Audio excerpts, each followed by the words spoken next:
choose your 11 days wisely. The first 5 days will be the elimination phase, and the 6th day will be your juicing phase. You need to ensure that the 6th day lies on a weekend, either a Saturday or a Sunday, when you don't have to work. Now, this is super important.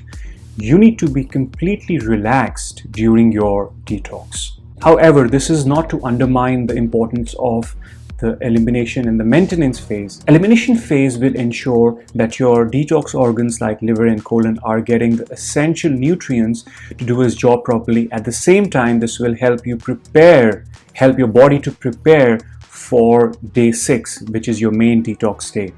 And the maintenance phase will ensure that the weight that you lose doesn't bounce back. Think of your elimination phase as a warm-up before your workouts, and the maintenance phase is the cool down after your workout. Now, the golden rule here is if you don't see it, you won't eat it.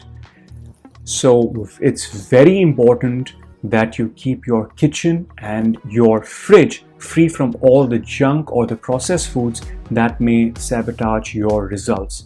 Now, it's very important that we don't eat processed foods that have an ingredient list. For these next 11 days, we will only be eating real foods that don't have an ingredient list but are the ingredients itself.